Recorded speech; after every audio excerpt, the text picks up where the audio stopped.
Bueno, vamos a presentar aquí al conferenciante, que a pesar de esta insultante juventud, pues es un señor que tiene experiencia, ha trabajado en Telefónica Madrid, ha trabajado en Alcatel Lustre y en Nokia estas últimas 3 sin moverse del sitio. Siempre se ha dedicado a innovación. Tiene patentes, tiene publicaciones y encima tiene un montonazo de proyectos, porque el proyecto que saca, su versión que consigue. Además de todo eso, encima buena persona y amigo, viceversa. Entonces, es un tío raro, bueno, se deja y entonces aquí lo tenemos, le vamos a pagar, bueno, que cacahuete o algo así, y ya veréis cómo vais a pasar bien. Venga. Bueno, pues muchas gracias por esta presentación de Paco, que no la merezco, ahora la vais a poder comprobar durante la presentación. Y bueno, de lo que vamos a hablar es un tema que bueno, es divertido, pero tiene muchas aristas, ¿no? Hay gente que cree en ello, gente que cree que los problemas no se solucionan. En cualquier caso, no cabe duda que hay muchos problemas que solucionar y que nos está costando, porque el cloud gaming es un tema que ya arranca en el 2010 más o menos. Llevamos 6 años intentándolo y todavía no ha despegado como, digamos, negocio de verdad, ¿vale? Entonces, vamos a empezar. Y para empezar quiero que levantéis la mano los que, si os pregunto qué es esto, todos diréis, un teclado. Vale, sí, eso no vale como respuesta.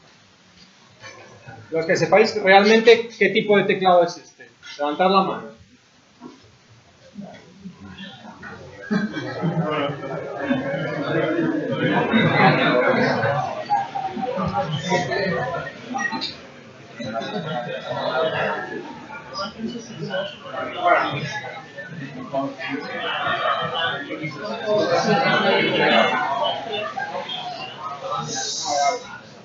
A ver, básicamente los que sabéis lo que es esto es un teclado para gamers.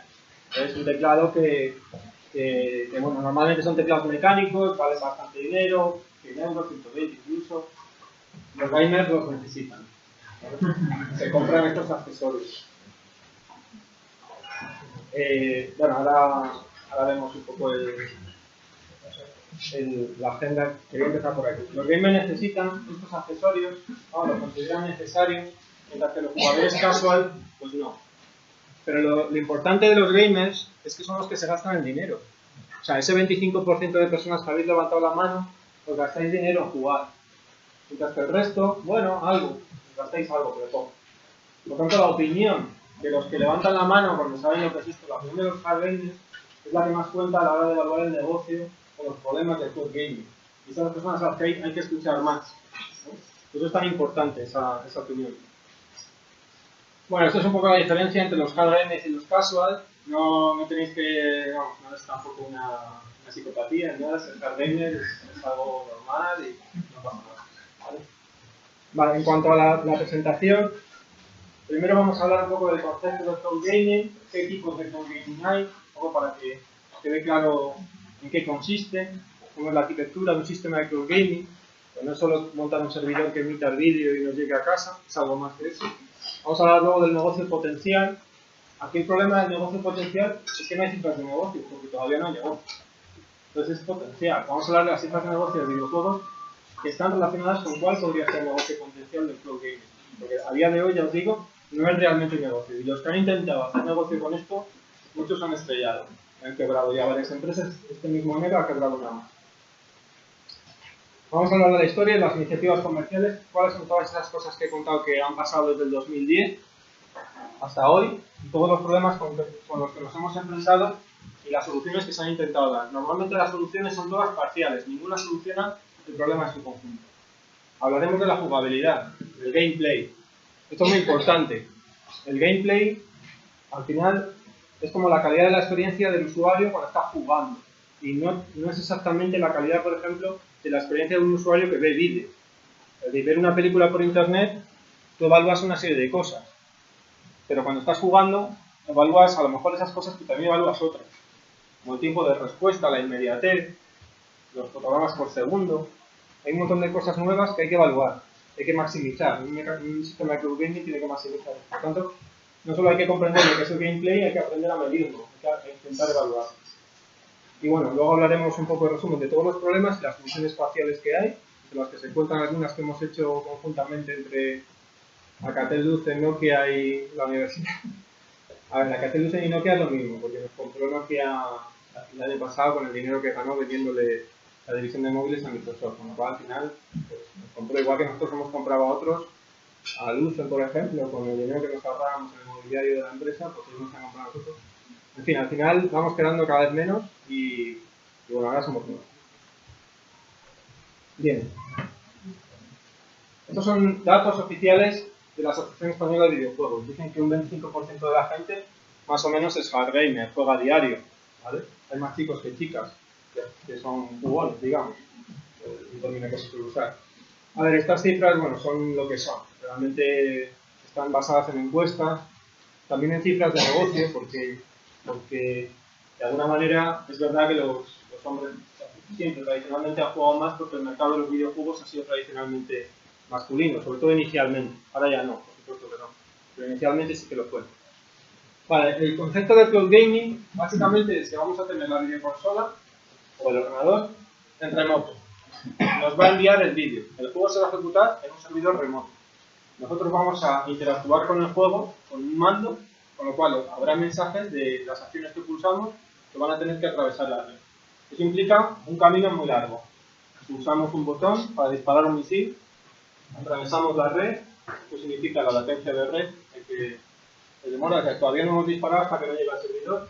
En el servidor se ejecuta la lógica, se ejecuta el video coding, la lógica, el rendering, es decir, la generación de los gráficos. Pasamos por el codificador de vídeo, esto lleva tiempo también. A continuación encapsulamos todos los paquetes con el streamer y lo mandamos por la red. Y después de la decodificación del vídeo es cuando vemos nuestro proyectil salir. Es decir, hay un tiempo importante que se descompone en dos latencias de red, una decodificación, el rendering, la lógica, es mucho tiempo. Y eso afecta a la jugabilidad. Los tipos de cloud gaming que hay realmente son el puro, que es el remote rendering, que es vamos a ejecutar digamos, a generar los gráficos remotamente en el servidor. Este, digamos, sería el modelo cloud gaming, digamos, como tal, el auténtico, por así decirlo. Lo de GaaS es Game as a Service, ¿vale? Cloud gaming también recibe esas siglas a veces, Game as a Service. LR significa Local Rendering, realmente es el online gaming. Es algo así como el World of Warcraft. Tú estás recibiendo información del juego, información de estado del videojuego, tanto de las acciones que haces tú como de las que hacen los jugadores, pero los gráficos se generan localmente. Ahora sí hay muchos problemas aquí, ahora los veremos en qué consiste. Y luego hay un modelo mixto, que es que hay módulos que se ejecutan en servidor, módulos en cliente, incluso en la parte gráfica. Por ejemplo, Sinao, que era una compañía que tenía Alcatel-Lucent, en la que invertía también AMD, tenía digamos, un mecanismo que consistía en que había parte de los gráficos que se generaban remotamente, como el cálculo de los polígonos, etcétera, pero lo que era la texturización de los polígonos, pues se hacía en local. Había partes que se hacían localmente, de manera que se ahorraba ancho de banda y tiempo digamos, de encoding.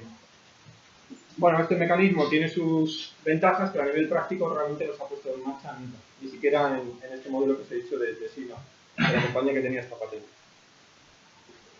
Los retos pues son muchos. La aceptación de la jugabilidad es fundamental, por el problema de la latencia. Pero también está el problema de la pérdida de paquetes. Si vosotros habéis visto en televisión, en TDT, que cuando se pierden paquetes empiezan a aparecer cuadritos verdes o congelaciones de vídeo. Eso en una película te lo puedes permitir unos segundos, aunque sea desagradable, pero en un videojuego al final pierdes la partida. Es imposible jugar si hay pérdida de paquetes. Luego veremos el efecto en un vídeo real, una pérdida de paquetes del 1%, cuál es el efecto sobre un videojuego en modo cloud gaming.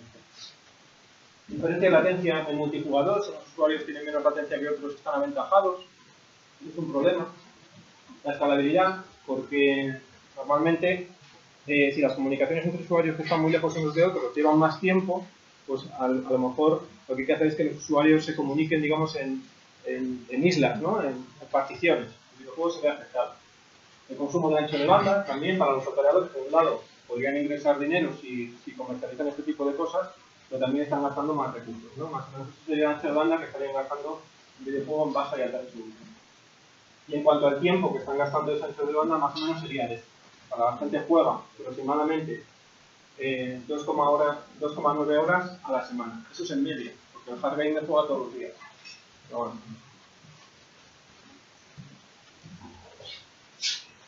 No todo el mundo cree en el cloud gaming. Por ejemplo, el presidente de Nintendo decía que no iba a funcionar, porque las latencias pues no involucradas no permitían una jugabilidad aceptable. ¿Vosotros qué pensáis de que una persona como esta diga esto? ¿Veis esto que reflexión? Es un jarro de agua fría, ¿no? Porque se habla de verdad. Nintendo dijo que el juego el año que viene. Literalmente. Así que no son la leche por la Wii. ¿Alguno más quiere decir alguna cosa? ¿Te puedo decir esto a poco tiempo? Murió, no sé si lo contarían por el Ahora el presidente de Nintendo se parece al Dalai Lama. Ha cambiado el control. A ver, el presidente de Nintendo actual viene de la banca. Este hombre no sé de dónde vendría. Pero realmente es el presidente de Nintendo, no es el superingeniero que está diseñando el mecanismo. A lo mejor no es la persona más indicada, ¿vale? Y en cualquier caso, este hombre sabe más de marketing que tecnología. Por tanto, normal se diga esto, para vender más consolas. Es decir, que venga el presidente de una compañía a darnos un mensaje no significa que ese mensaje sea cierto, significa que ese mensaje le interesa a esta compañía, decirlo. Ahora mismo Nintendo tiene una patente que van a aplicar en la nueva videoconsola que van a sacar el año que viene, que tiene una parte de cloud gaming. De hecho, tienen patentes de cloud gaming. O sea, que algo creerán en el cloud gaming. ¿Vale? O sea, que no todo es lo que las declaraciones, ¿no? Hay algo más detrás. En cualquier caso, está permitido no creer en el cloud gaming. Si alguien no quiere creer en ello, no pasa nada. Además, llevamos 6 años intentándolo y todavía no lo hemos conseguido. Vale, la arquitectura del cloud gaming básicamente es la misma en todas las soluciones comerciales o semicomerciales que se han intentado poner en la práctica. Básicamente, el usuario va a entrar en un portal donde va a haber un catálogo de juegos. ¿Vale? Este sería un portal de juegos que ofrece la compañía X. A veces podría ser un operador porque ofrezca video gaming a través de su privada o cualquier otro. Vale. Una vez que entra y selecciona el juego, ese juego hay que lanzarlo. Entonces hay que decirle a una máquina, un pool de máquinas que serían los game servers, que decirle que arranque el juego y que empiece a hacer el streaming del juego. O incluso que instale el juego, porque si el operador quiere instalar nuevos juegos en el catálogo, habrá un mecanismo de publicación al portal y habrá un mecanismo de instalación en las máquinas de juegos. Luego también, por supuesto, tiene que haber un mecanismo para salvar las partidas, para que si a un usuario se le cae la máquina, porque se estrella en una máquina de estas, pueda retomar la partida en el último punto salvado, etc. Entonces, digamos que esta sería la arquitectura general que hay que tener desplegada en un servicio comercial. Y por supuesto el dimensionamiento de esta arquitectura tiene que ver con cuánto juega cada usuario cada semana, serán las 2,9 horas a la semana, cuánto juega diariamente, etcétera, todo ese tipo de cosas. Aquí las dos partes más importantes son el controlador y el agente. El controlador es el que dice qué juegos hay que arrancar, en qué máquina vamos a conectar a cada usuario que llega, y el agente, digamos, es el que controla cuándo arrancar un juego de los que tiene instalado esa máquina. Luego veremos fotos de un piloto comercial que desplegamos en Telefónica. Y les hicimos aquí además una experiencia. Estos serían, por ejemplo, el interfaz de administración de la herramienta. Donde, bueno, pues vemos a los distintos usuarios, qué dirección IP tienen, cuánto tiempo llevan conectados, a qué videojuegos están jugando, etc. Es decir, una plataforma de cloud gaming es algo más que hacer streaming de vídeo. Es controlar todo ese tipo de cosas, facturar a los usuarios, todo ese tipo de cosas. Vale, en cuanto al negocio potencial, lo que os comentaba, no hay cloud gaming hoy en día. Entonces, analizando el negocio de los videojuegos, podemos hacernos una idea del éxito que podría tener el cloud gaming. A nivel mundial, bueno, pues se facturan 91.000 millones en 2015. Y según dicen, hay 1.900 millones de personas que son jugadores. Bueno, dicen la Asociación Española de Videojuegos que coge esta información de consultoras especializadas, pero esto más o menos sería un tercio de la población mundial. Yo no es que me lo crea mucho, pero para mí tiene que ser algo menos, ¿vale? yo creo que están considerando jugadores a cualquier persona que tenga un teléfono móvil. No lo sé. O sea, esta cifra es la oficial. Luego, ¿qué grado de verdad tiene eso? Bueno, en cuanto al mercado, cómo se distribuye, la mayor parte son juegos de ordenador. Pero en España, no lo veremos, la gente se gasta más dinero en juegos de consola, en videoconsola, concretamente la PS4. El mercado más grande es el de China. Porque es el que más habitantes tiene, si es que es de cajón, o sea, tú vas cogiendo donde hay más gente, hay más dinero. Pues aunque son más pobres y la mitad no tienen internet, pero es que son tantos, 1.300 millones, casi 1.400. Japón es un país un poco especial, tiene 126 millones y casi 120 tienen conexión a internet, o sea que es un mercado también potencial. Esta gente se gasta muchísimo dinero en videojuegos. También está aquí Corea del Sur, que tiene unas conexiones muy buenas de internet. Y España no está en mal lugar, porque de hecho para tener sus 46 millones de habitantes, realmente, de hecho es uno de los 5 países más importantes de la Unión Europea también en consumo de videojuegos. Esto lleva siendo así desde hace muchos años. Este año se han facturado 1.000 millones de euros en videojuegos en España. Es muchísimo, una cifra enorme. De los cuales, como veis, pues la mayoría está 8.400.000 videojuegos de consola se han vendido. 8 millones y medio de videojuegos de consola. Es decir, que a la gente le gustan los videojuegos. Eso es una conclusión. Más o menos. ¿Vale? De los cuales la PS4 parece que es la que más le está gustando a la gente. Y digo la que más porque son 2.800.000 juegos en la PS4. Luego el valor en dinero será el que sea, ¿vale? Pero unidades de juegos han vendido muchísimo de la PS4. Esto es en España. En el mundo se vende más de PC. En España, PS4. Lo que nos gusta. Vale, la cadena de valor es un poco injusta. Vosotros estáis aquí, os gastáis el dinero, vais a la tienda de y pagáis. Hay distribuidores, que creo que también hay distribuidor mayorista. Pero bueno, cuando vais a una tienda pequeña, pues le compra un mayorista. El mayorista, digamos, a quien pagas a publisher, que podría ser Konami. Konami no tiene programadores, pero Konami realmente es como una financiera. Mercury Steam es una pequeñita empresa que está en San Sebastián de los Reyes. Es española, y tiene una Castlevania. Precisamente la semana pasada estuve reunido con ellos. Ellos reciben calderilla, se les paga Konami, entonces a lo mejor con 2 o 3 millones de euros ponen a 20 programadores durante 2 años o 3 a trabajar y ya casi tienen listo el Raiders 2, que saldrá el Raiders no sé qué, que saldrá en octubre. Estuve jugando el otro día. Ya que fui a la reunión con ellos, pues ya aprovechamos. A ver, ellos reciben muy poco dinero de Konami. Esos son, digamos, Konami les financia, por así decir, para que puedan vivir, hacer sus juegos, hacer su vida. Pero realmente quien gana dinero es el público. Entonces, ventajas del cloud gaming para toda esta gente. Pues que podrían ellos probablemente publicar sus propios juegos en modo online. En modo cloud, que en lugar de publicarlos, hacer todo, digamos, el despliegue de distribuir todos los CDs a todas las tiendas de España y del mundo, etc. Más cosas, los beta testers podrían jugar por cloud. De hecho, podrían, por ejemplo, contratar estudiantes de la universidad que jugaran y pagarles por horas, y que jugaran desde su casa. Entonces, en lugar de pedir una beca en Nokia, podéis ir a Mercury Steam y jugar unas orillas desde casa cuando acabáis vuestra tarea, les reportáis los bugs, pues sería una oportunidad, una cosa buena. Entonces, aquí hay una oportunidad de negocio. Juegos de real life, son imposibles de hacer con una tecnología que no sea cloud gaming. Imaginad un coche de modelismo con un motor de gasolina, con una cámara incorporada, un encoder, y tú desde tu casa estás jugando a manejar ese coche, en un juego de carreras en el que participáis varios. Pues tiene una cosa muy buena, y es que los golpes son reales. O sea, no es un dibujo, es un coche de verdad.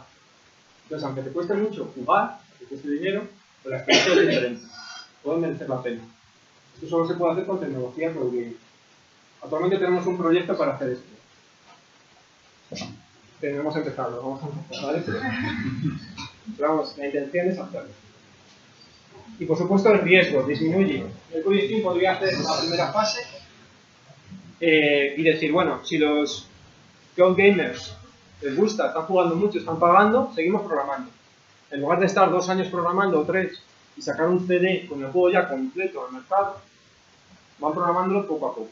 decir, el cloud gaming te da una oportunidad para ir sacando un juego por fases, que de hecho ya se hace, el ir sacando un juego por fases, por etapas, por entregas, pero esto todavía posibilita más esa opción. Ahora vamos a ver un poco la historia de lo que ha estado pasando en los últimos años con estas tecnologías y quiénes han estado involucrados, qué es lo que ha pasado. Y nos vamos hace 10 años. Y ahí tenemos un juego online que saca, digamos, una técnica que es la ejecución especulativa, que consiste en que es online, esto no es cloud gaming, pero están muy relacionados porque comparten problemas. Consiste en que yo me muevo, pero yo no espero a que el estado en el servidor se refresque, es decir, los gráficos se siguen generando en mi ordenador como si yo me hubiera movido, de forma instantánea. Luego resulta que yo me he movido en una posición donde está pasando un camión en ese momento, pero yo todavía no lo sé, eso lo sabe el servidor, lo voy a saber dentro de un rato. Entonces, ¿qué hacemos? Pues la ejecución especulativa es, bueno, vamos a suponer que no va a pasar nada, que se permite ese movimiento. Entonces yo me muevo ahí, y si el camión luego pasa, hay que solucionarlo. Pero bueno, se soluciona después. O sea, yo primero me muevo. Entonces lo que se suele hacer son aplicar técnicas digamos, para reparar esto suavemente. Lo van apartando suavemente de esa posición sin que yo no haga nada y ya está. Es decir, en lugar de que sea todo brusco. Eso se llama ejecución especulativa y lo utiliza también Mercury Steam, ¿no? Que estuve hablándolo con ellos la semana pasada. Bueno, la primera empresa que realmente empieza a hacer el cloud gaming es G-Cluster. El G-Cluster proporciona una tecnología que básicamente es tecnología de streaming, la presentan en el año 2000, aunque hasta el 2004 realmente todavía no tiene nada más que presentan una cosa en una expo, y se basa en una mini consola chiquitita que lo que hace es recibir y decodificar H264, básicamente es eso. En el 2003 nace Amazon y Amazon no se mete en el cloud gaming, pero actualmente sí está metida en el cloud gaming. Tiene una máquina virtual que puedes crear, o sea, de alta con el códec de Otoy, o sea, es una máquina, como le llaman, pero vamos, que está, digamos, un acuerdo que tienen entre Otoy y Amazon. Entonces tiene capacidad gráfica, de rendering y todo. Esta es la consola de G-Cluster, que de hecho es muy parecida a la que hizo Online. Online es otra empresa que además después quebró. Vale, esta otra empresa, Ubitus, también tiene un papel relevante. Nace en Taiwán, luego abre oficinas en todo el mundo y, como veremos, monta servicios de cloud gaming para varios operadores. Ahora vemos por qué los operadores sí que pueden intentar montar servicios de cloud gaming. Stream Game es una herramienta de software, luego veremos en qué consiste, la hemos utilizado en algunos proyectos. Realmente no es un sistema de cloud gaming, es un sistema de cloud gaming casero. Digamos que tú te montas el servidor en tu casa, el cliente en tu casa, juegas, por ejemplo, desde la tablet, con tu ordenador potente que está en la habitación. Por ejemplo, eso. Por internet, pues no funciona. Realmente es software, no es un servicio. Vale, aquí tenemos Gaikai, este sí ha tenido éxito. Y básicamente tienen éxito porque poco después nos compra Sony, pero bueno. Otoy sí es importante, todavía no es que tengan realmente potencia con lo de Amazon, pero bueno, ahí están y además tienen su propio codificador de vídeo. Aquí G-Cluster tiene su primer éxito con SFR, que es una operadora francesa. Es decir, los operadores utilizan su red privada en la cual tienen recursos reservados de forma estática para poner el cloud gaming. Entonces, no les afecta la pérdida de paquetes, porque no hay pérdida de paquetes, es una red privada. Es como el Imagenio, la red de Imagenio. La Imagenio es una red privada, que hay recursos que están reservados de forma estática. Solo se dedican a emitir el vídeo. Entonces, ¿qué ocurre? Que no les afecta el tráfico de internet. Es como si fuera una red paralela. Pues esto es lo mismo. Esta es la consola de online, que no es una consola, lo que hace es decodificar el sistema. Otros proveedores lo que hacen es que, digamos que tienen un software para el televisor para que decodifique el televisor de las 64 que llega y que envíe los mandos del pad que tú mandas. ¿Ves? Ahí Ubitus pues también hace lo mismo con el Docomo, lo mismo que G-Cluster con SFR, y Gaikai comienza a ofrecer su servicio de cloud gaming. Todavía no la ha comprado Sony. Poco después la comprará, pero todavía no. En cuanto vea Sony que funciona, la compra. Aquí en el 2011 nace un protocolo que hacemos entre Alcatel-Lucent y la UTM, que tiene vocación de ser utilizado en cloud gaming. Básicamente mide en tiempo real la calidad de una conexión para hacer reaccionar al codificador de vídeo o a la propia red, pidiendo calidad dinámica bajo demanda a la red. Ya lo veremos más. Vale, aquí es cuando Sony compra a Gaikai por 380 millones de dólares. En ese momento, todas las compañías de cloud gaming se creen que valen 380 millones de dólares. Porque como Sony ha pagado eso por Gaikai, esa es una de las cosas que se pensaba, bueno, en una compañía que pertenecía a cartera, la verdad. Y bueno, pues siguen saliendo cosas. Online empieza a perder dinero, pero consigue nuevos inversores.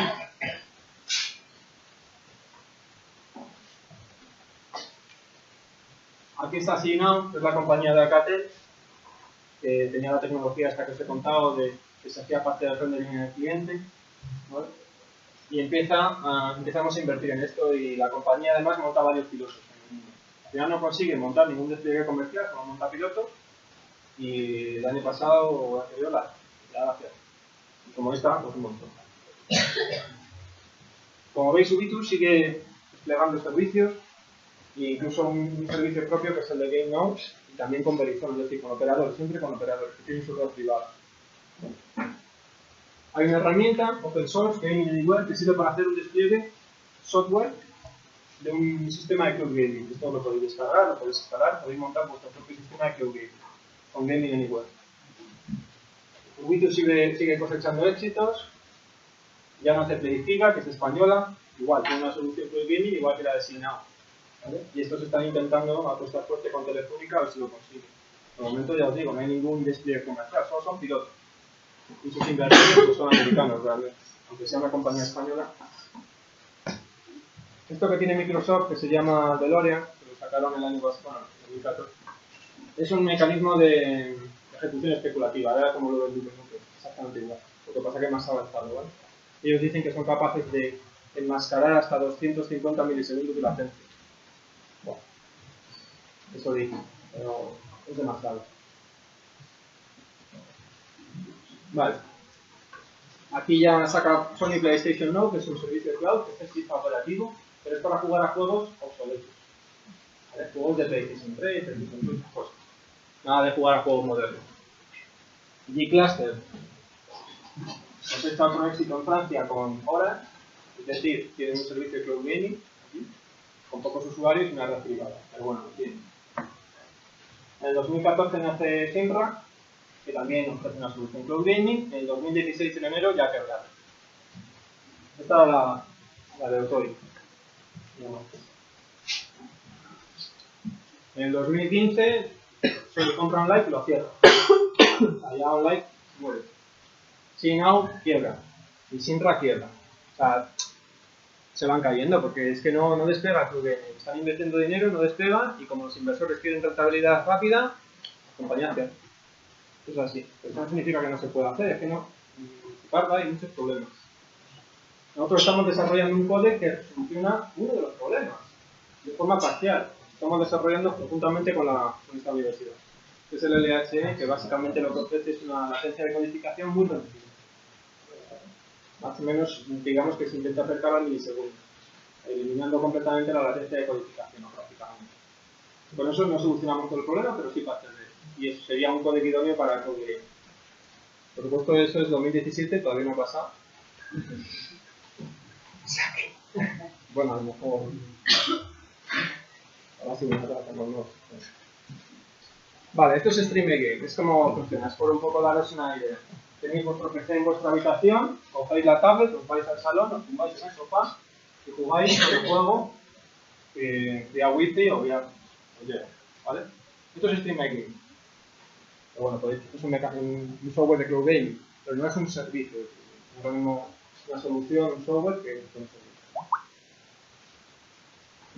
Esta es una foto de las máquinas que desplegamos en el centro de datos para el piloto con Telefónica y si sois vosotros jugando a unos juegos que trajimos aquí, bueno, montamos aquí el servicio de cloud gaming para preguntaros qué os parecía. Claro, el problema es que os lo preguntamos a todos, y no solo a los hard gamers. Y la pregunta, realmente, o sea, las respuestas válidas son las de los hard gamers. Las de los demás, hombre, están muy bien, son muy bonitas, pero como no se van a gastar el dinero, pues. Vale. Una cosa muy importante del cloud gaming es cómo afecta a la jugabilidad. Si no afectase a la jugabilidad, ya sería un negocio. ¿Vale? Es que el problema del cloud gaming es que hay mucha latencia de red. Entonces eso afecta a la jugabilidad. También hay pérdida de paquetes, un gran consumo ancho de banda. Entonces, ¿qué es lo que hay que hacer? Muchas veces, acercar el servidor a casa del usuario para que reducir la latencia. Pero si haces eso, tu capilaridad disminuye, o al menos la inversión que tienes que hacer aumenta muchísimo. Tienes que desplegar un montón de servidores para llegar a toda la población. Eso implica grandes inversiones. Si pones mucho dinero en esa cesta, lo que ocurre es que querrás recuperar el dinero, que es lo que le pasaba a online. ¿Cómo? Poner un alto precio a los videojuegos. Pero si tú te vas a una tienda y te cuesta un videojuego 50, 60 euros, y te vas a online y con el mismo juego en versión cloud, con peor latencia, que no reacciona bien, que te cuesta lo mismo, ¿qué haces? Lo compras en la tienda. O sea, ese es el problema, o sea, recuperar la inversión no puedes si llegas hasta, digamos, con una capilaridad hasta cerca de la casa del usuario. Ese es el verdadero problema que tiene ahora mismo el cloud gaming, la inversión. No es rentable. Porque falta tecnología, hay demasiados problemas que solucionar. Entonces, ¿cómo afecta el cloud gaming a la jugabilidad? Bueno, primero tendremos que definir qué es la jugabilidad, para luego saber medirla y a continuación saber cómo afecta para impactarla lo menos posible. Ese sería, digamos, el planteamiento que hay que hacerse para hacer una solución técnica que sea óptima en este campo. Vale, hay definiciones. En la Wikipedia podéis encontrar una, hay muchas. ¿Vale? Lo más importante del gameplay es que, primero, depende no solo de la tecnología que estés usando, sino también de quién ha programado el juego. El gameplay es un concepto que aplica a la jugabilidad, digamos, de cualquier juego. Tú puedes hacer un juego que, imagínate, un juego en el que vas avanzando, tienes una espada y tienes que ir matando gente. Quitarla sin sacar la espada. Entonces, claro, viene un enemigo, sacas la espada y dices, es que no, venga ya. Entonces ya te mata. O no le das una jugabilidad mala, pero porque el que lo ha programado lo ha hecho mal. Entonces, el cloud gaming te va a empeorar eso, ¿vale? Pero ya de entrada el juego tiene jugabilidad mala, porque no reacciona bien, porque hay demasiadas opciones, porque las reglas del juego no se entienden. Pero me pongo a jugar a Candy Crush y no lo entiendo. Bueno, Candy Crush sí lo entiendo, ¿vale? A lo mejor al principio me costó un poco. Es decir, todas esas cosas afectan a la jugabilidad, las reglas del juego, todo eso. Y sobre todo, el cómo se interactúa. Depende del tipo de juego. Acabo de contar un juego en el que es importante que la inmediatez sea muy rápida en cuanto a las acciones. Pero también, si hay muchos comandos o hay muchas opciones en el juego, es importante que sean claras. Que se pueda, digamos, hacer los combos de lucha fácilmente. Que no sea imposible hacer un combo porque es complicadísimo. Todo ese tipo de cosas. Entonces, cada tipo de juego, digamos que tiene una jugabilidad medible en términos diferentes, en atributos diferentes. Y los tipos de juegos, pues hay muchos, ¿no? La clasificación, digamos, más general, podríamos dividir entre mundo cerrado y mundo abierto, pero un juego muchas veces pertenece a varias categorías simultáneamente. Al principio los juegos eran casi todos de mundo cerrado, es decir, avanzar y matar. El shoot'em up, típico. O de arcade, pues como los Coco, todas estas cosas, ¿vale? Pero luego al poco empezaron ya los juegos de mundo abierto, como el Zelda. Y hoy en día, bueno, juegos de mundo abierto hay montones y casi todos los shooters de FPS y de tercera persona, pues realmente son de mundo abierto, tienes que hacer misiones. Entonces ahí hay muchas opciones, la jugabilidad digamos que depende pues de todas esas opciones, de que las reglas del juego se mantengan. Y una cosa muy importante, y es el esfuerzo-recompensa, la motivación. Y tú tienes que, digamos, ver que tus esfuerzos en el videojuego se ven recompensados. Al tiempo, claro, tu aprendizaje del juego va en aumento, cada vez juegas mejor. Entonces el juego cada vez tiene que ser más difícil para mantener ese balance. Y eso no es fácil. Hay muchas definiciones de jugabilidad. Y luego, en general suelen decir, la música no forma parte de la jugabilidad y los gráficos tampoco. Bueno, pues yo os digo que no necesariamente. Eso es lo que dicen algunos y otros lo que dicen es que sí. Y de hecho, no sé si conocéis el juego este que se titula Rhythm, que es de Nintendo DS, que es un juego de habilidad en el que tienes que, digamos, sortear obstáculos al ritmo de la música. Si tú quitas la música de ese juego, la jugabilidad que existe, o sea, la música forma parte de la jugabilidad. O por ejemplo, el Hexagon. El Hexagon, ¿lo conocéis? Sí. Todos lo saben. Por aquí. si quitas la música del hexagón, si es que los hexágonos esos van bajando el ritmo de la música. Es un poco loco, o sea, es necesaria la música y forma parte de las emociones que estás sintiendo. Luego sí que forma parte. Ese me refería. Vale. Aquí en esta presentación tenéis muchas definiciones, no os las voy a leer, ¿vale? Pero en general todas, al final lo que están hablando son de sensaciones, de cuestiones subjetivas. En el fondo, y en resumen, es que el juego divierta y enganche. O sea, se podría resumir así, pero es muy subjetivo, ¿vale? Para que enganche, pues la relación de el esfuerzo-recompensa tiene que estar evolucionando al tiempo que tú mejoras en habilidades, digamos la inmediatez, tiene que estar, las reglas del juego tienen que ser claras, un montón de cosas. Vale. Atributos que se pueden medir. O sea, aquí tenemos 7 atributos, ¿vale? Que son realmente también, en parte son subjetivos, las emociones son subjetivas. Sí, la satisfacción es un atributo subjetivo, ¿vale? Pero está relacionado con muchas cosas, como por ejemplo el esfuerzo-recompensa. Y se pueden crear métricas ya a partir de ahí. Es decir, cuánto un jugador experto tarda en superar un reto, con respecto a lo que tarda un jugador novato. Ahí se puede crear una métrica. Podemos definir varias métricas que tengan que ver con la satisfacción, con la medición, digamos, de la efectividad, o con la inversión. Hay algunas métricas que se pueden crear, pero en cualquier caso se han identificado 7 atributos. En Cloud Gaming, bueno, cosas que pueden estar relacionadas pues, con la efectividad, la latencia compuesta, es decir, la latencia de red más la latencia de codificación hacen que a lo mejor la interactividad se vea perjudicada cuando sacas esa espada, aún más de lo que, ¿no? O cuando giras el volante del coche, que el coche gira. Es decir, no es efectivo el giro porque estoy girando y el coche no gira hasta el mismo rato, porque está tardando la red. En cuanto a la inversión, imaginaos un juego con unos gráficos alucinantes en 3 dimensiones que te sientas te ves dentro del juego, ¿no? Si empezamos a perder paquetes y todo se empieza a cuadricular, los frames por segundo bajan y tal, al final las sensaciones, las emociones son desagradables y la inversión baja. Sí, unos parámetros, unos atributos que afectan a otros. Están todos relacionados. Estas son algunas métricas, como ejemplo, que se pueden definir respecto de algunos de los parámetros, como eficiencia, efectividad. Bueno, aquí están algunas métricas de lo que os he comentado antes. El tiempo que tardaría en superar un reto un jugador experto respecto del tiempo que tardaría un novato. Todo ese tipo de cosas. Al final, para evaluar la jugabilidad, puedes crear una superficie de experiencia, que sería cada uno de esos 7 atributos, valorarlos con diferentes métricas, puntuarlos, etc. Vale, eso está muy bien a nivel académico. De hecho, esto lo podréis encontrar en la literatura. A nivel, digamos, práctico, compráis una revista y os encontráis gameplay, gráfico, sonido, valor, valor. Es decir, no está claro a qué se refiere, pero bueno, si te fías de la revista, porque digamos que el patrocinio de la revista no sea muy exigente, pues oye, te dan un poco la puntuación sin demasiado...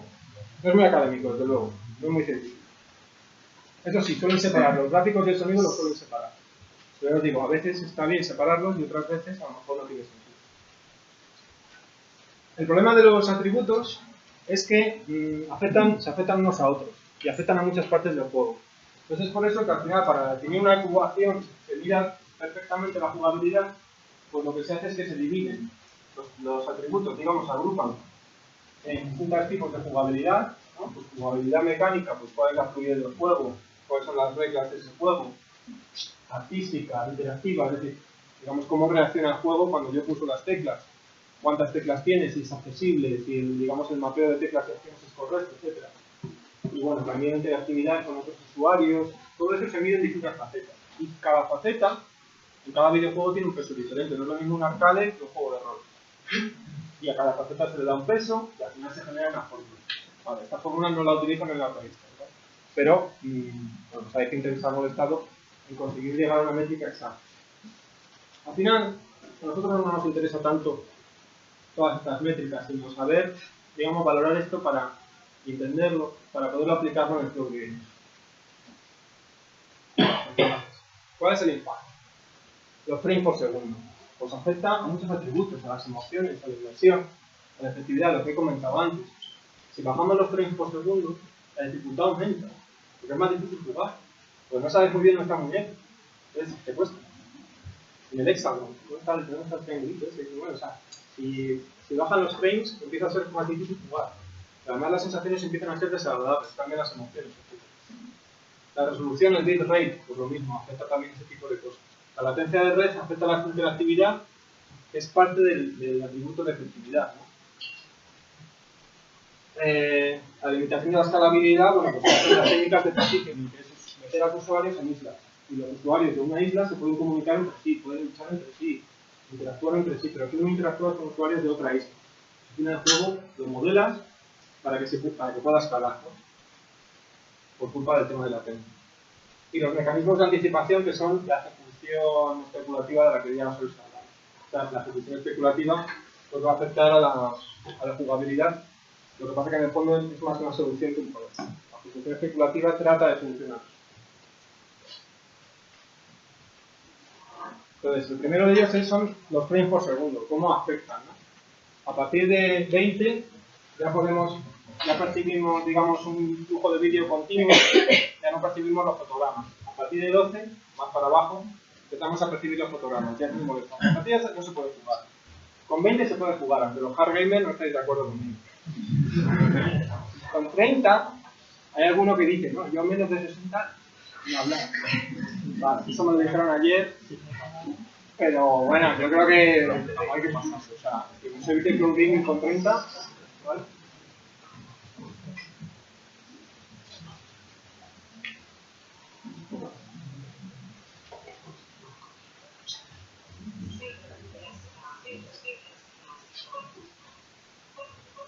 Bueno, hay dos que tienen sonido, con lo cual se están mezclando. Estos son 6 fotogramas por segundo. Se puede jugar.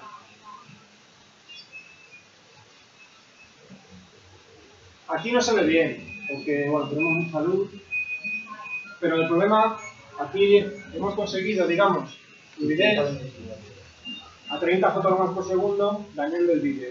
Es decir, hemos quitado bitrate, pero hemos mantenido los fotogramas por segundo. Estos son 20 fotogramas por segundo. Aquí se puede jugar. Puede que sea más difícil que con 30, pero se puede jugar. Pues, ¿cuál es la sensación cuando uno está viendo una película si le bajan los fotogramas a 20? Bueno, puede que no me guste mucho, pero si te bajan por debajo de 20 un videojuego, las sensaciones son distintas. La calidad del vídeo no es la misma que la calidad del juego. O sea, la calidad de experiencia videojugando no es lo mismo que la calidad de experiencia de vídeo. Son cosas distintas. Se miden parámetros diferentes. Si queréis atentar contra vuestra suegra, le podéis poner estos videojuegos. ¿Te vuelves loco? Vale, a mí me gusta ese juego, pero es verdad que tampoco conviene abusar. Pero es cierto, o sea, ahí la música es importante. Los fotogramas por segundo tienen un impacto muy negativo en las emociones, en la interactividad, en la dificultad. Ha aumentado la dificultad. ¿Alguna cosa más desagradable habéis notado? Bueno, era desagradable, ¿no? Jugar con...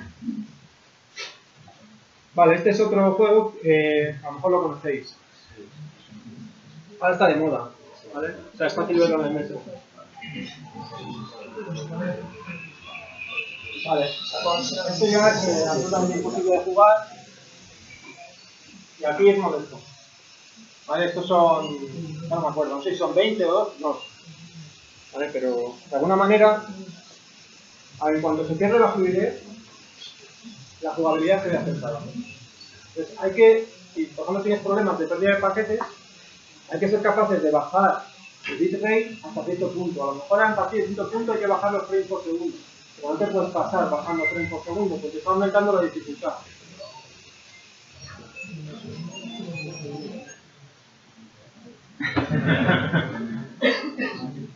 Vale, están relacionadas todas estas cosas. Y también otra cosa más, la resolución de la pantalla. Podemos enviar un vídeo de baja resolución y tirarlo en pantalla de protección o enviarlo en alta resolución. Luego veremos el efecto que tiene una cosa respecto de la otra. Si no, todos los códecs pueden cambiar la resolución en tiempo real. Vale, esto es una cosa que os hemos preguntado a vosotros. Venimos aquí, montamos el sistema de Cloud Gaming con Telefónica, con las máquinas de Sinau, que ya está quebrada, etcétera, liquidada. Les preguntamos, ¿has notado peor calidad en los gráficos? Y el 66% contestó que no. Realmente el 6% era que eran los hard gaming, ¿vale? Algo se nota, o sea, no es verdad que no se note, puede ser aceptable. El tiempo de respuesta, ¿has notado que sea peor? El 14% dijo que sí lo ha notado. Vale, este 14% es la respuesta buena. Pues son los que se gastan el dinero, es que hay que hacer los juegos y el Cloud Gaming para ellos. ¿Ha sido una buena experiencia? Bueno, es una pregunta. Pero vamos, son vuestras respuestas, ¿eh? O bueno, vuestros compañeros. Las reglas están un poco claras. ¿Por qué? Pero es uno de los videojuegos de la lucha que requiere un alto bitrate, unos pasos, una respuesta muy grande. Claro, la primera Un videojuego de lucha generalmente. Claro, bien. Bueno, mira, esto está muy bien lo que he dicho, ¿vale? A ver, no es que lo tuviésemos tomado en a ver, la jugabilidad, según el tipo de juego, se mide de diferentes maneras. En un juego de coches lentos, soportas mejor una latencia grande. Claro, porque los coches es que ya de por sí parecen más lentos, entonces no te enteras tanto del problema que hay. Un FPS, ¿vale? Un juego en primera persona en un shooter, que tienes que matar nazis rápidamente y esconderte. Ahí, como había 100 milisegundos de 60 milisegundos de latencia, los notas y te quedas. Claro, la jugabilidad cambia en función del tipo de juego. Entonces, si ponemos tipos de juego lentos, por ejemplo, el caso es que ponemos una GDB y te pregunto, ¿qué tal el Cloud Game? Depende del tipo de juego y de la actividad que tiene, la calidad de experiencia cambia. Vamos a ver, resumen de todos los problemas que hay y las soluciones parciales, porque ninguna soluciona todo globalmente. Y vamos a entrar luego en cada una de estas soluciones parciales a explicar un poco la introducción de cada una de ellas. La primera es la calidad de la red, es decir, la latencia de red, pérdida de paquetes. La calidad de la red se mide por 4 parámetros, luego vemos cuáles son. Aquí lo que tenemos como soluciones parciales es el protocolo de medida, que está en el IETF, que lo presentamos en el IETF 80 en Praga, conjuntamente con la universidad. Este protocolo lo que te permite es medir la calidad en tiempo real y, por ejemplo, pedirle a la red que reaccione, que te priorice el tráfico. ¿Por qué? Porque estás perdiendo paquetes o porque están llegando demasiado tarde. Te puede servir para eso. Entonces lo que haría sería una Network Based QoS, la calidad de servicio basada en red. Porque yo le pido a la red dinámicamente que me dé más calidad. Eso sería el concepto de calidad dinámica bajo demanda. Porque la calidad bajo demanda ya existe, pero no la calidad dinámica bajo demanda. Yo puedo llamar a ONU y decirle, mira, yo quiero una conexión de un montón de megas entre la sede de Nokia y la universidad. ¿Por qué? Pues porque Paco y yo vamos a intercambiar ese videojuego. Y dice ONU, vale, de acuerdo, pum, pum, pum. Un operario coge, pum, da de alta los routers, las conexiones, pum, ahí está, pues eso no es dinámico, eso es estático. Acaban de dar de alta una conexión y se quedáis fija, ya para siempre, para todos los días. Dinámico significa que yo, de repente estoy jugando, noto que pierdo un 1% de paquetes, y entonces le pido a la red que me dé más calidad. Me la dan el acto, sigo jugando. De repente la red mejora, porque hay usuarios de internet que se van, y ya no me molestan. Y entonces, digamos, la priorización del tráfico ya no es necesaria y se desactiva. Eso es calidad dinámica, bajo demanda. La latencia de codificación, pues ahí hay un problema, porque estamos tardando entre los 40 milisegundos en codificar un fotograma. Es un tiempo precioso que no tenemos. Soluciones. LH, que es un código en el que estamos trabajando, ahora contaremos un poco de qué va. Tiene está demasiado en él. Otoy tiene su propio código.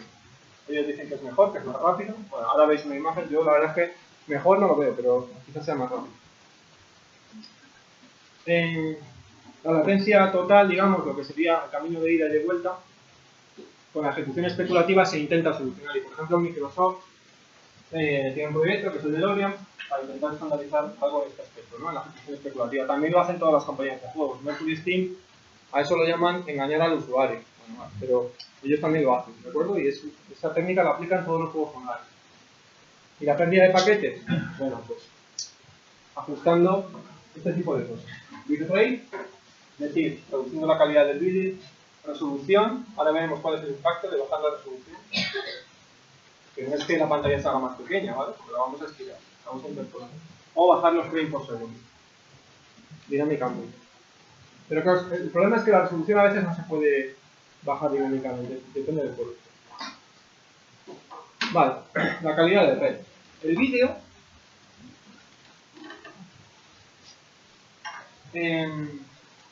digamos que no tiene un perfil constante, tiene un bitrate variable. Yo estoy jugando al Mario Bros, avanzo, me paro y de repente el bitrate cae de 6 megabits por segundo a 1,5. Sigo andando y sube otra vez el pico a 6 megabits. Es así, o sea, esta es una captura real, ¿eh? Entonces, ¿qué es lo que hay que hacer? ¿Reservar los recursos de forma estática o multiplexarlos? Porque aquí, donde caben dos, caben. Es decir, con los mismos recursos pueden jugar varios usuarios por multiplexación estadística. Y que se pueden, a lo mejor donde caben dos no caben tres, pero sí que donde caben 20 caben 30, ¿vale? Es decir, que se pueden repartir los recursos entre varios usuarios y merece más la pena priorizar el tráfico en vez de hacer reserva estática. Entonces, priorizar el tráfico de forma dinámica. Es decir, pedir calidad dinámica bajo demanda solo cuando sea necesario y en el momento en el que sea necesario. Estas son capturas que hemos hecho aquí, en la universidad, on live, cuando todavía no había quebrado, claro. Nos dimos de alta, jugamos a juegos, hicimos capturas del vídeo. Como veis, bueno, el juego de coches tiene un vídeo bastante constante en bitrate. Este otro juego que es de estrategia 3D y tal, bueno, pues es más variable. Los flujos son variables. No es como una película, ¿de acuerdo? Vale, entonces los operadores lo que pueden hacer es meterlo por su red privada. Que digamos es como si fuera una red paralela a Internet. No es que sea paralela, digamos son los mismos routers, pero tienen recursos reservados. Que es lo que ocurre, por ejemplo, con Imagenio, con los servicios de televisión de todos los operadores. Meter por ahí los videojuegos implica que no estás compitiendo con los recursos con usuarios que están navegando por Internet. Entonces no hay cuellos de botella, etc. Otra posibilidad es que el operador se deje de juegos y que lo que venda sea calidad dinámica bajo demanda a terceros que sean los que proporcionen los juegos. Este modelo podría tener más sentido, pero para eso los operadores tienen que estar dispuestos a vender calidad dinámica bajo demanda. Y a día de hoy ningún operador lo hace. Si lo hicieran, terceros jugadores podrían participar en esto. Podrían jugadores de empresas que dicen el servicio de otros. Entonces lo que hay que medir en la red son 4 parámetros fundamentales. Son la latencia, el jitter, que es la variación de la latencia, el ancho de banda y la pérdida de paquetes. Cualquier otro parámetro es derivado, el throughput. El throughput depende de la ventana de transmisión del TCP, por ejemplo. Es decir, no es un parámetro propio de la red, es un parámetro que tiene que ver también con el protocolo. Los parámetros propios de la red son estos 4. Vale, pues esto es lo que hay que medir en tiempo real. Y en función de eso, hacer reaccionar o pedir reaccionar a la red. O pedir que reaccione el codificador de vídeo, por ejemplo, o el videojuego. O que la ejecución especulativa sea más radical. Es decir, tomar medidas a nivel de aplicación o a nivel de... El protocolo este, bueno, es muy sencillo. Básicamente lo que hace es que para cada juego pues, se definen unos requisitos de latencia, de ancho de banda, etc. Se miden esos 4 parámetros y si digamos que cumplen unos determinados umbrales de calidad, se arranca el videojuego. Durante la vida del videojuego se siguen midiendo los parámetros, aunque no se mide el ancho de banda, se mediría solo la pérdida de paquetes. Y si hay algún problema en algún momento, se lanza una alerta pues, a alguien que sea o bien el operador o alguien que pida calidad dinámica bajo demanda. Ese es el modelo. Realmente, este protocolo, que digamos intenta ser estándar, realmente se usa de facto en casi todos los proveedores de cloud gaming, porque por ejemplo OnLive tenía su propia versión de este protocolo, no la llamaban tipo S, ¿vale? Lo llamaban de otra manera. Pero tú hacías una captura de lo que hacía OnLive y veías este tipo de mensajes. O sea, todos los mismos mensajes que tiene el protocolo, porque de alguna manera son de sentido común. Es medir, es reaccionar. Ahora vamos a ver un ejemplo de lo que es perder un 1% de paquetes en un videojuego. Y para eso, como todavía los operadores no nos venden calidad dinámica bajo demanda, hemos simulado una red con un network emulator en el que hemos introducido pérdida de paquetes, latencia, etc. ¿Vale? Entonces, Q4S va a medir en tiempo real y le va a pedir a la red que priorice el tráfico para que no haya estas pérdidas. Pues vamos a ver cuál es el efecto de esa pérdida de paquetes y luego se activa el policy server, que sería el que recibe la alerta, para activar la calidad dinámica. Entonces, sí, ¿se puede apagar la luz un poco? ¿Dónde?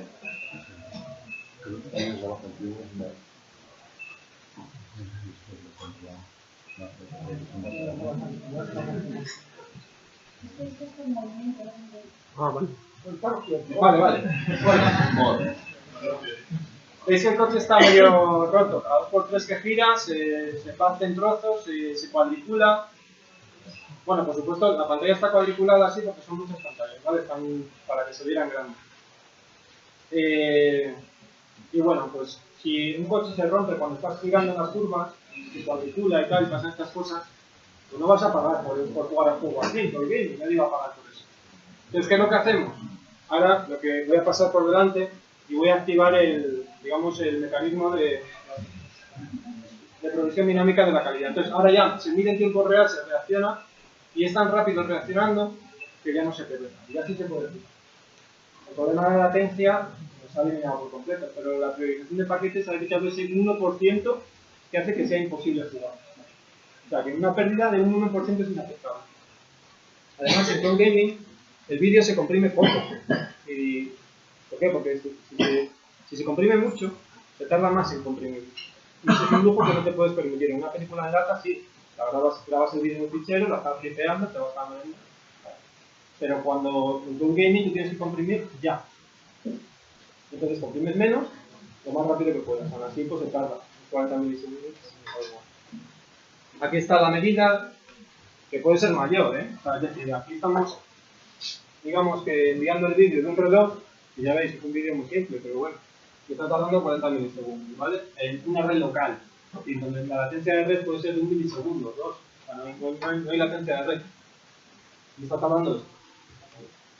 Esto lo hemos hecho con el StreamYGame, que es una herramienta software, bueno, que os la he comentado antes. Entonces, esos 40 milisegundos, pues hay que evitárselos. ¿Por qué? Pues porque te disparan. Imaginemos que este usuario, que es tu enemigo, tiene una latencia de conexión de 20 milisegundos, lo cual es imposible. Normalmente van a tener unos 50, 80, pero bueno, 20, no lo creen. Disparan. Realmente el disparo sale cuando llega al servidor. Hasta que llega el comando del servidor, no ha disparado realmente. Es más, si se pierde el paquete del disparo, nunca ha disparado. Vale, dispara. Ya ha disparado, pero yo todavía que estoy aquí no me he enterado. Me entero. Primero, hay que codificar los programas que tardan la gráfica del videojuego, el rendering y la codificación, todo ese proceso, ¿vale? De los cuales la codificación, ¿vale? Es lo único que he tenido en cuenta aquí, son 40 milisegundos. El rendering, la lógica del juego, no hay ningún. Vale. Mi latencia de red son 80. Pues me llegan 40 más 80 más 10 de decodificación, porque yo tengo que decodificar.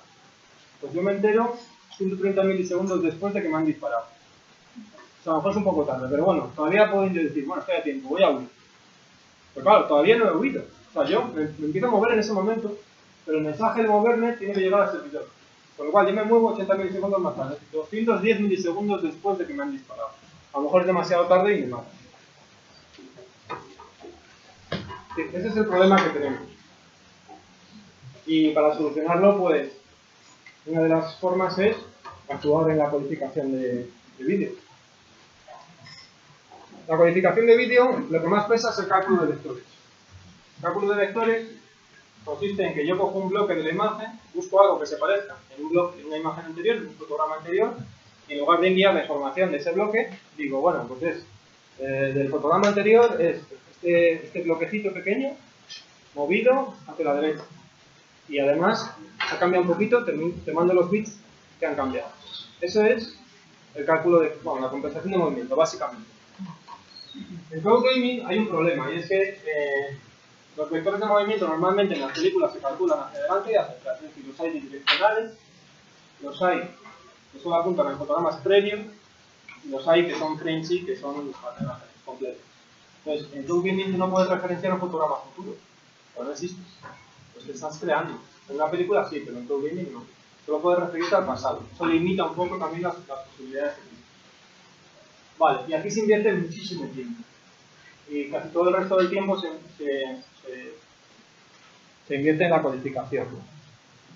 Entonces lo que habría que es incidir en algoritmos que mejoren el cálculo de vectores y que mejoren la codificación.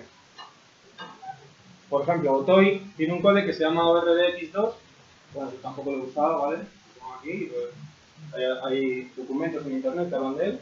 Ellos dicen que es un poco mejor que H264, bueno, tampoco es que sea la panacea, porque la línea roja respecto a la verde, que es una métrica de calidad, ¿vale? Pero bueno, sobre todo ellos dicen que es más rápido. Vale, bueno, pues han solucionado parcialmente el problema. Vale, esa es una de las soluciones. Nosotros, en colaboración con la UPM, estamos haciendo esto. Es el código LH. La diferencia que tiene con todos los demás es que no trabajamos en el dominio de la frecuencia. Y todo esto que nos han contado de la transformada de Fourier, los transformadas de coseno, bueno, entonces lo que hacemos es que utilizamos el espacio.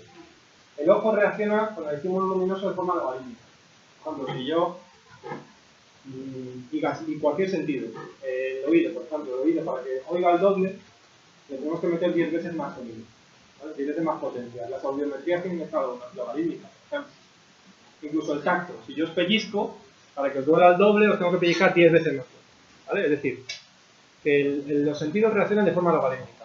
Entonces, para que vamos a almacenar la información lumínica de la imagen, lo que hay que almacenar son las variaciones logarítmicas de la imagen. Y ya está. Y eso es lo que hace este codificador. Analiza la imagen, detecta cambios logarítmicos, saltos, y entonces transforma estos 256 grados de libertad, que son digamos, los tonos de gris posibles, en 9 grados de libertad, 9, digamos, saltos logarítmicos. Tiene unos numeritos, que son los saltos logarítmicos, se puede reconstruir la imagen, por supuesto con errores. Pero no ha habido una transformación a frecuencia, entonces es muy rápido, hace muy pocos cálculos. Eso es el fundamento de este codificador. Tiene también otras cosas, pues por ejemplo que los tonos de gris, el ojo humano tiene problemas para diferenciarlos porque se adapta al brillo medio local.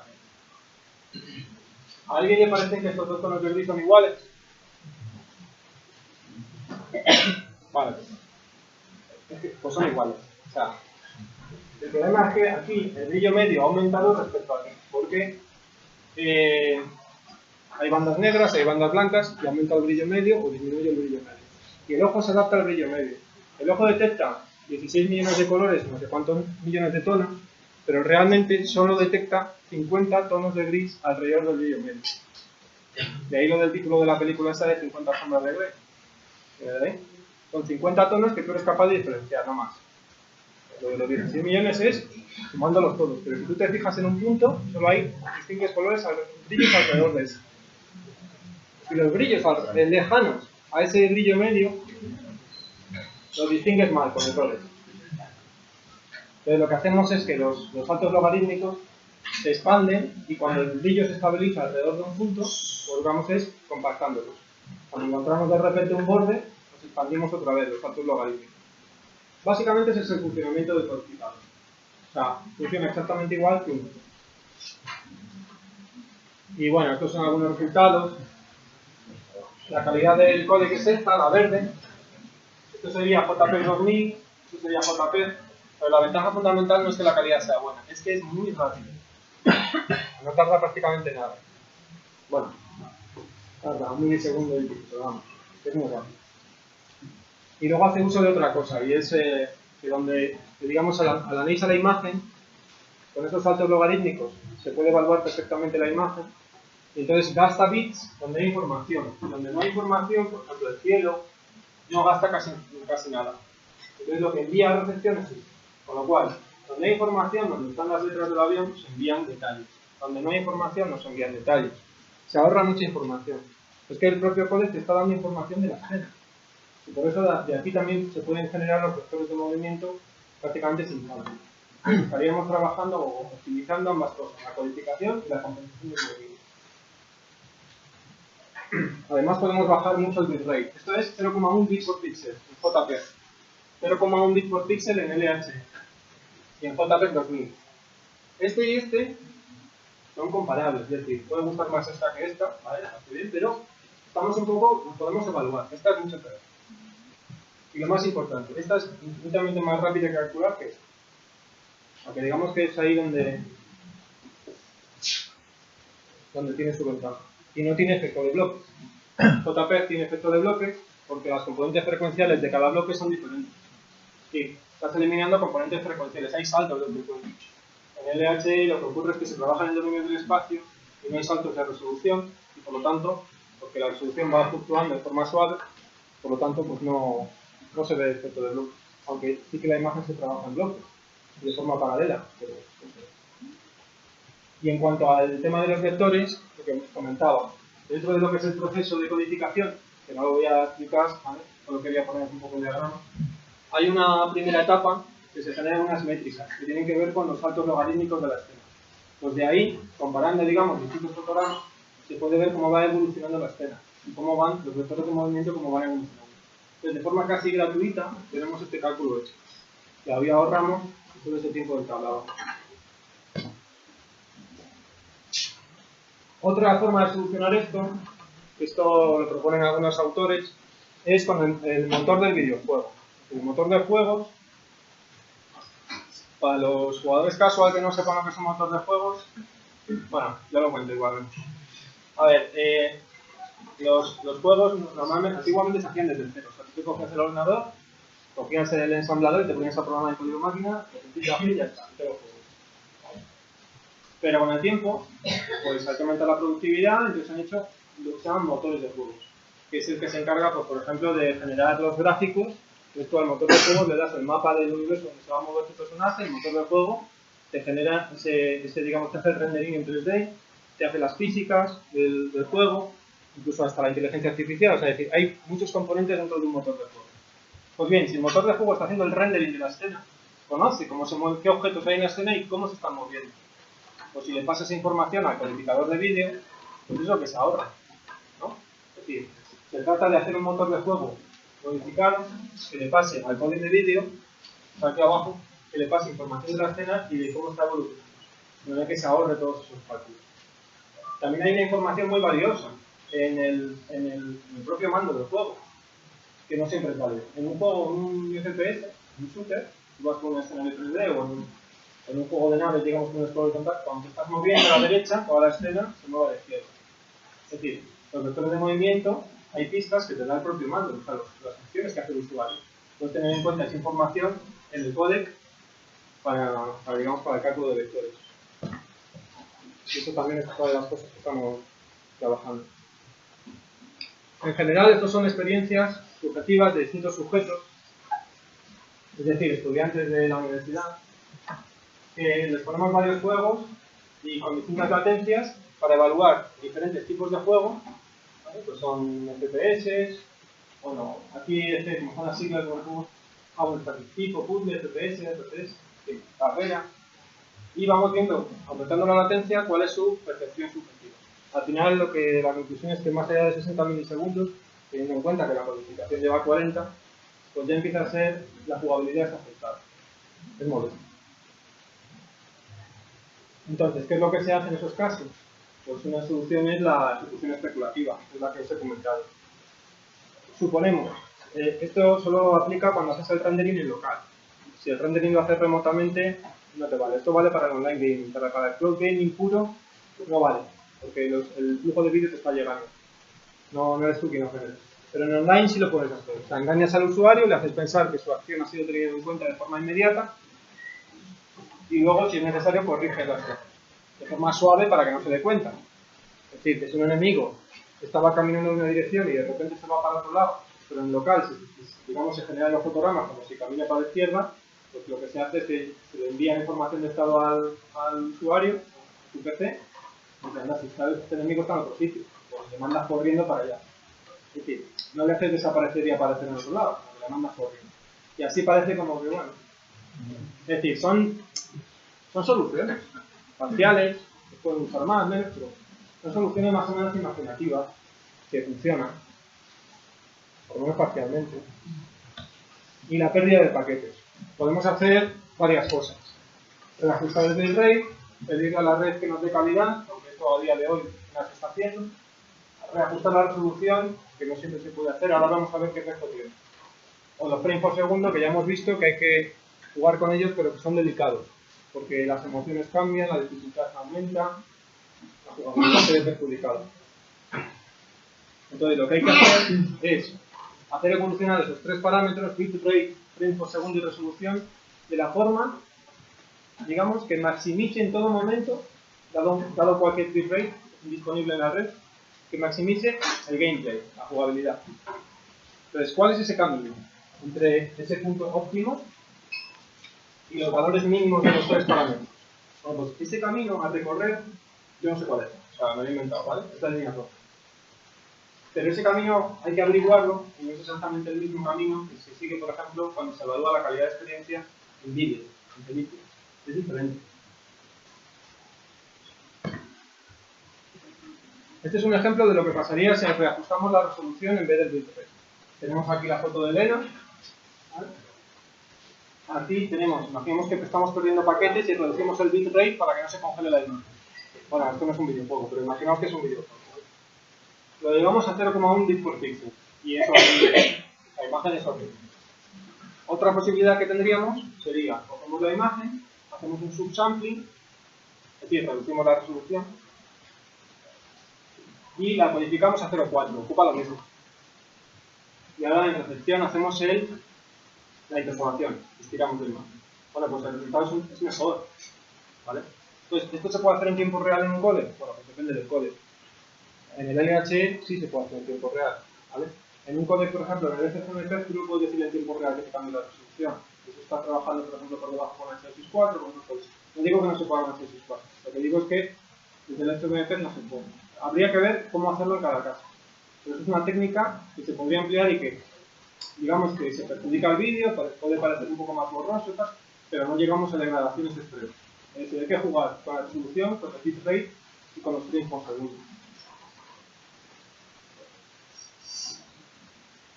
Vale, y en cuanto a cuestiones un poco de futuro, bueno, ¿qué están haciendo los grandes? Digamos, Google no se meten en Full Game. ¿Qué está pasando? ¿Por qué? No tienen dinero. Pues no se meten todavía. Tienen una cosa que llaman Full Platform, que es para sincronizar, para que empieces jugando en la tablet, llegues a casa y sigas la partida con el PC. Pero ellos no ofrecen Full Game. Amazon. Pues Amazon sí, porque tiene la máquina virtual en cooperación con la Toy, la puedes crear y puedes dar de alta tu Cloud Gaming. Pero ellos no ofrecen Cloud Gaming, ofrecen la máquina virtual para que otro la use. Luego sí se dedican a hacer streaming de videojuegos en tiempo real, de partidas en tiempo real, como los servicios de Twitch o YouTube Gaming. Microsoft, bueno, pues hace cosas como el proyecto el DeLorean, que es para ejecución especulativa avanzada y tal. Y Nintendo, pues sí, Nintendo parece que va a hacer algo. Tiene una patente, Cloud Gaming, va a sacar una consola en el año que viene. Sony sí hace algo. Sony sí tiene algo. Tiene el servicio de PlayStation Now, que es para jugar a juegos retro, digamos, o sea, juegos obsoletos, de consolas antiguas, pero algo es algo. Es, bueno, a partir de que compró Gaikai, pues el servicio de Gaikai es realmente PlayStation Now. Es lo mismo. De hecho, si entráis en Gaikai, lo que vais a ver es PlayStation Now. Y bueno, el Archaeopteryx es el proyecto que estamos haciendo ahora mismo en colaboración con la universidad. Y ahí hay 7 empresas y 4 universidades metidas.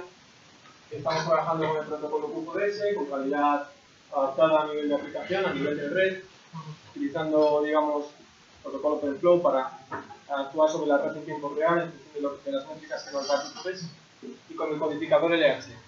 A ver hasta dónde llegamos. Este es, digamos, el estado en el que estamos, y como veis, pues lo que decía Nintendo, pues no puede tener sentido en su momento, pero era más un mensaje de marketing que una realidad. Y ahí tenemos la patente. Y ya está. No tengo nada más. Ah, bueno, esto. Entonces, no sé, ¿tenéis alguna pregunta, algún comentario, algo que queráis comentar de la presentación, o de algún vídeo, de algún videojuego, o por ejemplo, que, como decía otro compañero, que estaban tocados los juegos? No, la que me parece bien, si es que depende de la jugabilidad, son cosas que dependen de cada tipo de juego. Pues en el momento. ¿No hay ninguna pregunta?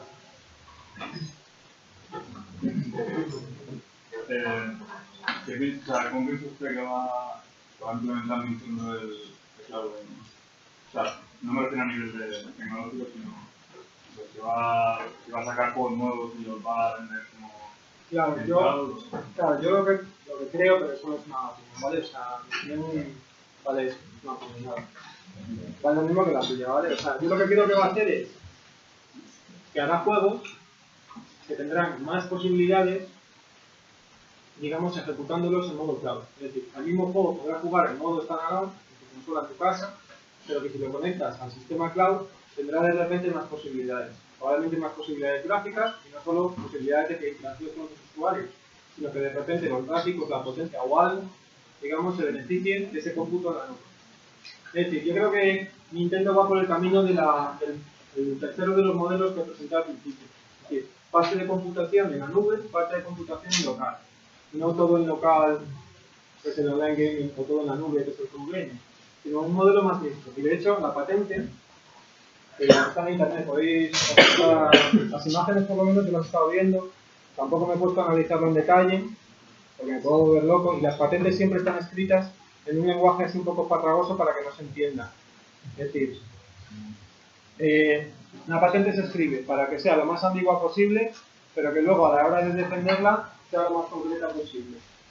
Es decir, que tú puedas defender que ese invento es tuyo, pero que con lo que estás diciendo podrías hacer desde un sistema de cloud gaming hasta, yo qué sé, una sandwichera. O sea, ¿vale? El lenguaje es delicado y de hecho normalmente cuando escribes una patente lo haces en colaboración con un grupo de abogados especializados. O sea, no escribes tú solo, te vas de la mano de un abogado. Vale, pues en la patente de Nintendo, pues no la he estado leyendo en detalle, sí que se ven los diagramas donde aparecen servidores en la nube que se conectan con un módulo que está dentro de la videoconsola y que hacen cosas. Entonces yo creo que van por ese camino, es decir, una mezcla. Porque ellos, yo creo que lo que no quieren es darse el batacazo. Los grandes lo que no quieren es darse el batacazo. Y Sony, pues Sony lo que hace es sacar Club Gaming, pero para juegos de PlayStation 3. Así que si van mal, bueno, tampoco estás pagando nada. O sea, no sé lo que cuesta PlayStation, no, pero debe ser barato. Entonces pagas poco, es un juego, no es un juego actual, es un juego antiguo, te da la posibilidad de jugar, pero no están asumiendo riesgos. Pues Nintendo yo creo que tampoco va a asumir riesgos. Y de hecho Nintendo siempre se ha caracterizado por sacar las cosas un poco tarde. Innovar, pero tarde. Por ejemplo, cuando sacaron se pusieron a hacer la Super Nintendo tarde, por ejemplo. O cuando sacaron la Nintendo 64, igual, aparte de sacarla tarde, encima iba con cartuchos, no con CD, que ya teníamos a la PlayStation 4. Claro, los cartuchos tenían 32 megas, el CD tenía 400 megas.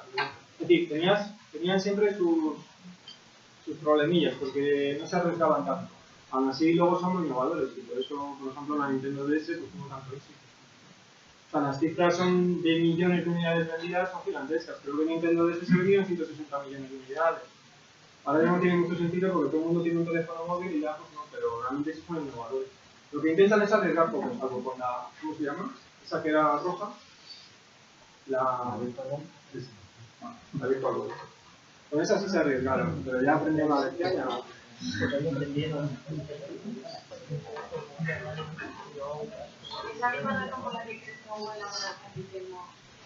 Yo creo que sí, a ver. Ahora mismo los únicos que dan servicios de cloud gaming son operadores que tienen su propia red privada y por lo tanto garantizan el tráfico, la latencia, un poco lo tienen controlado. Que aún así son servicios en hay un par de servicios. Entonces, hasta que los operadores no vendan calidad de red bajo demanda dinámica, yo creo que los grandes que no son operadores no se van a meter a fondo. Eso es lo que yo creo, pero bueno, esto es una opinión. O sea, que todo es opinable. Pero es cierto que Google no se deja teniendo la pasta que tiene, pues es porque nadie le está garantizando que vaya a tener. Y es por culpa de los operadores, que precisamente los operadores, recientemente Telefónica tal, no son precisamente amigos de Google. Entonces yo creo que ese es el verdadero problema. El problema de vender calidad dinámica bajo demanda es que se rompe un poco la neutralidad de la red. Entonces hay gente que se escandaliza cuando se habla de eso.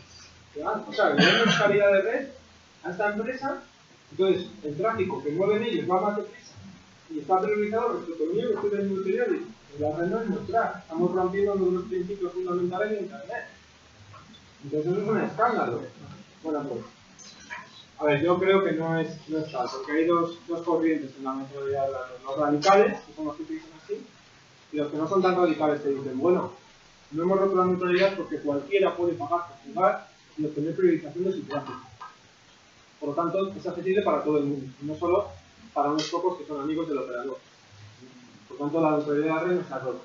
Hay un debate abierto. Yo tengo un problema más bien enfocado al modelo de negocio, que es muchísimo dinero de un modelo ya establecido que es renovación del hardware, renovación, todas las grandes que están invirtiendo, AMD, con las consolas, todos los PC, que se van a oponer. Porque si yo tengo, ahora mismo yo soy Nvidia, saco una tarjeta gráfica de alta gama, a los 3 años, el que hace no se la va a querer renovar porque no va a poder. Bueno, si es los servidores que renovan el hardware, todo ese negocio se va al traste. Sí, a ver, ahí hay un problema, precisamente Nvidia sí se ha metido dentro del gaming con, sí, con la Nvidia Grid, se llama, sí. Pero lo que hacen es eso, tarjetas, tecnología para otros que quieran dar los videojuegos. No, ellos hacen las tarjetas. Luego ya, si tú te estrellas porque quieres dar un servicio de un gaming, aquí el problema es que como la red no te está garantizando la latencia, tú empiezas a invertir en servidores, que los llevas a la última milla, y pones cerca de los usuarios. Inviertes tanto dinero en servidores que te arruinan. Porque cuesta dinero el alquiler de la sala del operador donde estás ubicando el servidor. Comprar el servidor, es mucha infraestructura, no aparte te puede quedar obsoleto con el tiempo. Pero es que encima, los juegos, claro, como necesitas recuperar la inversión, los pones en un elevado precio, que es lo que le pasó a Online. Pues la oferta de juegos de Online no tenía sentido, no era competitiva. Tú ibas a una tienda 20 y te comprabas el mismo juego por el mismo dinero, pero en físico para tu consola. Pues no tenía sentido. Lo único que tenía sentido era que tú te ahorrabas el precio de la consola. Pero realmente el precio del juego era el mismo. Y luego, encima jugabas cero. La inversión es muy fuerte, por culpa de los problemas de latencia. Entonces hay que investigar más en algoritmos de codificación para codificar más deprisa. En mecanismos adaptativos como lo de la ejecución especulativa. Intentar conseguir que al final los operadores pasen por el aro de vender calidad dinámica bajo demanda, que en el fondo es un negocio para ellos muy bueno. Entonces, entregar sus routers y dejarse el par de servicios de plugin que lo haga otro. Ellos venden calidad. Eso sería un modelo bueno. ¿Vale? Pero todavía eso no ha llegado, y por eso el plugin todavía no acaba de esperar. Nos faltan algunas soluciones tecnológicas. Y aparte algunas cosas que no tienen que ver más, que tienen que ver más con el negocio y con el modelo de qué es lo que se vende que con la tecnología. Entonces, si los operadores se ponen a vender calidad dinámica bajo demanda, entonces sí, así que se pondrían. Si lo que están haciendo SFR en Francia o Orange con CC Cluster, lo podría hacer cualquier empresa. Yo compraría un videojuego que tendría embebida la calidad. Pago 20 euros y yo juego. Y si de repente la red va mal, la compañía que me ha vendido el juego, la compañía de Club Gaming, solicitaría dinámicamente a la red más calidad, priorización de tráfico o más ancho de banda. Dinámicamente, le pagaría 10 céntimos al operador y de repente en esa sesión de juego yo sigo jugando bien. Eso sería, digamos, una solución. Pero bueno, aunque pongamos la solución, aún así hay que trabajar en técnicas de latencia, codificación más rápida, etc. Por eso, de momento, realmente no ha despegado porque, como no se han solucionado esos problemas, lo que se ha hecho ha sido invertir demasiado en servidores y quebrar. Y los problemas tecnológicos han sido solucionados solo parcialmente. Todavía queda camino por recorrer. Llevamos 6 años intentándolo, pero lo que vemos es que continuamente nacen compañías y se quiebran al cabo de 2 años. Además, los inversores quieren recuperar el dinero rápido. Por ejemplo, G-Now, que era la compañía de Alcatel, pues quería recuperar el dinero en 2 años. Ningún operador ha desplegado en 2 años. Han montado pilotos, pero no han desplegado. Yo les conté el codificador LHE a la gente de G-Now y lo que querían era que trabajara para ellos. Era un poco gitano. Querían que hiciera el codificador para ellos, digamos, pagando por 10 horas. Pero es que eso no tiene sentido. O sea, hablé con ellos y dije, mira, tengo esto, a lo mejor podríamos montarlo en el proyecto. Y entonces lo que me dijeron, pues bueno, pues podemos trabajar con nosotros, así un poco de tapadillo. O sea, tú trabajas en Alcatel, pero bueno, aparte terminas el código, lo integramos aquí. O sea, me estaban ofreciendo un sueldo. Sí, no querían arriesgar. Yo lo que les decía era, bueno, yo os doy todo y trabajo para vosotros, pero claro, el trato sería de otro orden de magnitud, claro que sí. Los que sí que están, por ejemplo, interesados en el LHC son los de Altera, que son, hacen chips, ¿vale? Y lo que quieren es hacer un codec de LHC dentro de un chip. Y ese chip, como codificador de codificador, luego incorporarlo pues, en monitores, para un lado a otro. Entonces, si digamos por software ya es muy rápido, como os he contado de milisegundos, pues por hardware ya pues podría ser por lo menos una solución parcial. Pero hay que seguir investigando en esas soluciones que siempre van a ser parciales. La falta de tecnología y el problema del negocio está ahí.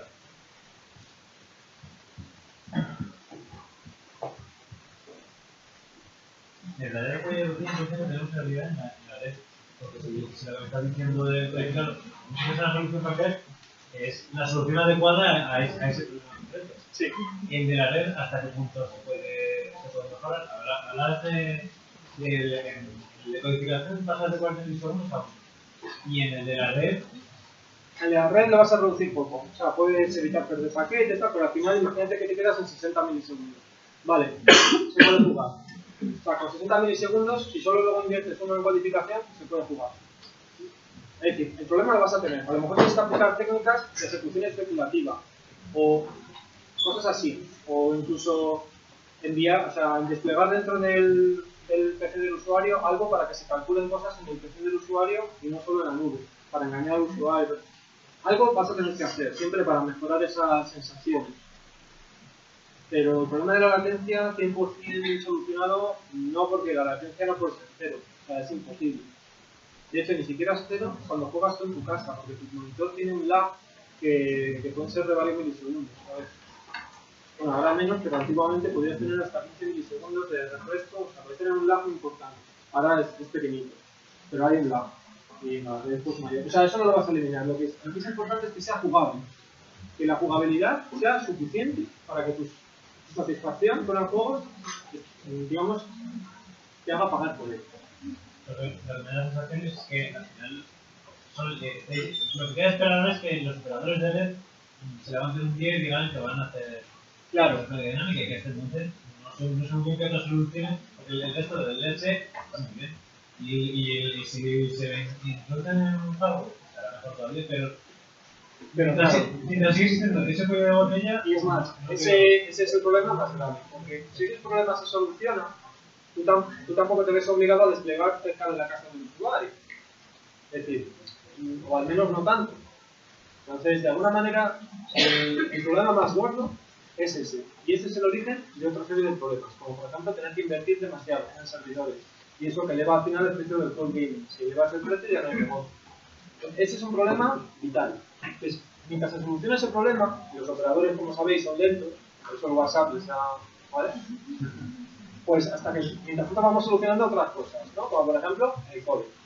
O como por ejemplo Microsoft con su mecanismo, el DeLorean, de anticipación no sé qué, que llevan ya inventado desde el 96, pero no, bueno, lo siguen mejorando. Y así con otras cosas, ¿no? Pues todos son, digamos, mecanismos para... O por ejemplo el tema del ancho de banda, pues hacer optimizaciones a nivel de, bueno, mejorar el bitrate, el FPS, pero al final ese problema que tú apuntas es el primordial. Y ese digamos que está ahí y está sin resolver todavía. Ojo, como se puede llegar a dar cloud gaming sin resolver ese problema porque se han resuelto todos los demás, pues oye, a lo mejor despega el servicio, ¿no? Pues por eso se está trabajando mucho en mejorar la codificación con algoritmos nuevos de cálculos de vectores, codificación, las técnicas estas de ejecución especulativa, el tema de las islas, por ejemplo, los juegos online casi todos funcionan por islas. Es decir, se van adaptando un poco a lo que hay. Y cuando se solucione ese problema, pues fantástico. Pero mientras se avanza en todo lo demás. Claro, seguirán quebrando empresas, ¿no? Seguro. O sea, si en el 2015-16 solo he encontrado cosas rojas. Esta empresa chapa, esta chapa. Y seguirán ocurriendo, porque los inversores meten dinero en estas compañías y lo quieren recuperar en 2 años. Y no estoy por suficiente. Llamarlo, un operador te dice, vale, móntame un piloto. Y son 6 meses lo que trae el piloto.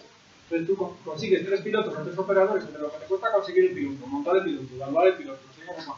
Hasta que puedan sacar un servicio comercial, te van pasando 2 años. Y ya te cierra la empresa. Los inversores te dicen, oye, se acabó, no has conseguido nada. Eso es lo que está pasando, ¿no? O sea, la gente quiere recuperar el dinero rápido. Eso es un problema.